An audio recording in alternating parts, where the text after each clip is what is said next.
kenapa sampai akhirnya dibikinkan Yayasan Pemuda Tersesat 666? Nah itu karena gini. Jadi di DM saya itu kan banyak yang nanya-nanya yang memang penting dan genting. Ya pertanyaan pemuda tersesat itu penting untuk dijawab karena mereka gak bercanda, mereka serius gitu. Misalnya kemarin kan ada yang nanya, Bib, kuah sop emak saya butek, Bib. Dan kata emak saya kalau saya gak makan jadi durhaka, apakah benar? Saya kira bohongan itu. Akhirnya bikin live IG dengan dia, ternyata beneran dia shoot tuh. Nih Bib, sopnya emang butek, Bib, katanya. Terus? Artinya beneran, artinya itu penting kan untuk dijawab. Tapi ada yang penting plus genting. Plus genting itu misalnya begini, Bib, saya sudah putus asa hidup, saya mau bunuh diri. Banyak itu yang begitu. Sampai saya bikin episode khusus pemuda tersesat tentang bunuh diri, ngajak satu teman yang memang dia bidangnya di psikologi. Karena memang saya kan nggak ahli juga di bidang psikologi kan. Saya cuma bilang bahwa misalnya ada yang tanya gini, Bib, boleh nggak kita bunuh diri? Kenapa sih kita nggak boleh bunuh diri? Kata saya nggak boleh bunuh diri, dan karena hidup itu adalah anugerah. Tapi Bib, saya tersiksa banget hidup. Kalau memang kamu tersiksa banget hidup dan mati adalah yang terbaik, pasti Allah kasih jalan bagi kamu untuk mati. Artinya Allah yang mencabut nyawanya. Tapi kalau Allah nggak kasih kamu mati, berarti kamu masih mampu. Karena Allah nggak kasih ujian di luar kemampuan kamu. Nah ini penting dan genting pertanyaan-pertanyaan gini. Kaitannya mungkin dengan orang yang frustasi, yang mental illness, kemudian bahkan bunuh gitu diri, was-was gitu. Itu genting. Nah ini ketumpuk sama pemuda-pemuda tersesat ini pertanyaannya. Kan kasihan mereka ini. Itu kan? lu yang ditunjuk. Nah makanya dibikinlah yayasan. Yayasan untuk pemuda tersesat menampung. Bentuknya apa yayasan ini? Jadi pertama bentuknya adalah akun dulu. Akun. Ya semoga nanti mulai kalau followersnya sudah mulai banyak, nanti bisa kayak yang Muslim lakukan dan saya lakukan di akun masing-masing.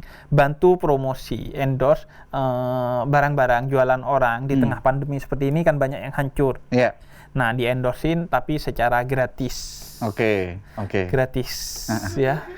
Nggak berbayar, gratis, tahu nggak berbayar. Gua juga melakukan itu kok, sama.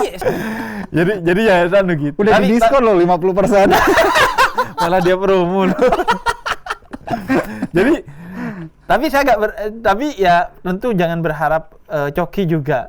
Karena Coki ini kalau urusan begini-begini, waduh. Oh dia lain ya. Dia lain. Jadi akhirnya ya itu. Ya intinya ya kalau bisa betul-betul jadi kayak yayasan beneran, secara fisik ada, kemudian bisa bikin pengajian, bahkan bisa bikin pesantren, itu pengen banget sih. Nah kalau kita lihat tapi tadi gimana ya, Al-Ma'had Pemuda Tersesat. Al-Ma'had Pemuda Tersesat. Nah Bib, tadi kan itu sempat bahas yang masalah bunuh diri. Apakah itu masalah yang terberat yang dialamin sama pemuda-pemuda tersesat, atau ada yang lebih berat lagi daripada itu? Secara problemnya bahwa dia mau bunuh diri itu paling berat. Tapi karena apa? Karena cinta atau? Enggak, banyak hal. Ada yang karena broken home. Kemudian ada yang ngerasa hidupnya sudah nggak berguna. Kemudian ada juga yang karena cinta. Makanya fanatisme itu nggak boleh, biar nggak timbul hal-hal dan masalah-masalah seperti ini kan. Betul.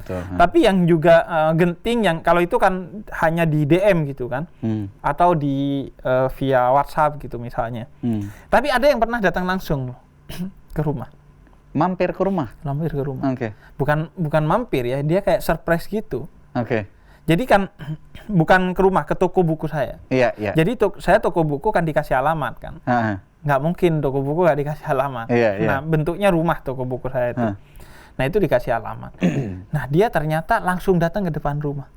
Awalnya dia ngubungin saya di DM. Bib, saya mau bunuh diri begini, saya mau mati pokoknya, saya frustasi begini. Kata saya, kasih nasihat. Dia nggak puas gitu.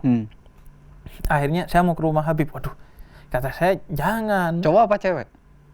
Itu saya waktu itu nggak tahu karena anonim dan fotonya nggak ada. Nah akhirnya mau ke rumah, jangan, nggak bisa lah kata saya. Ya kan kamu butuh nasihat gitu kan, ya udah via sini. Enggak Bib, saya harus ketemu Habib. Buat apa? Enggak, pokoknya ketemu katanya. Buat apa? Ya udahlah, akhirnya saya biarin aja. Oke. Tiba-tiba pagi-pagi, tiba-tiba ada yang ngetok. Saya di warung tuh, di toko buku saya. Tiba-tiba ada yang di depan. Assalamualaikum kata dia. Kemudian saya buka, kemudian gambar Reog Ponorogo kayak macan gitu kan. Kaget saya kan. Aduh, apa ini katanya? Bib, saya yang kemarin itu yang ngubungin Habib. Oke. Ya Allah, kata saya, kok bisa? Dan bawa tas gede, ransel yang gede banget. Dan cowok dia. Makanya nggak ada kebahagiaan sedikit pun pada saya.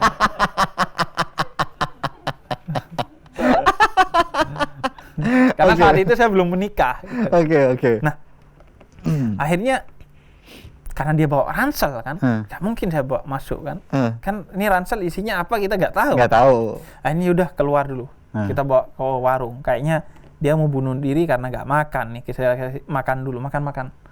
Ternyata setelah kenyang masih ngomong bunuh diri. Berarti problemnya bukan ekonomi, soal perut nih. Akhirnya udah kata saya gini, maaf banget. Saya mau kamu ke rumah. Iya Bib, tapi boleh nggak saya buka tasnya? Biar sama-sama enak, tidak ada kecurigaan di antara kita. Oh silahkan Habib katanya. Karena orang ini kayak mengambang gitu. Linglung. Iya, kayak matanya udah kosong gitu. Ya udah dibongkar, ternyata dia orang baik-baik. Akhirnya di rumah. Selama seminggu mungkin ya. Tinggal di rumah? Tinggal di rumah. Di toko buku saya tuh. Oke. Saya juga tinggal di situ dulu sebelum menikah kan. Nah, udah tinggal tiap hari. Ngomong nggak tuh? Cuman udah dia diem aja. Akhirnya hari keempat tuh mulai saya ajak ngomong. Oke, ngomong.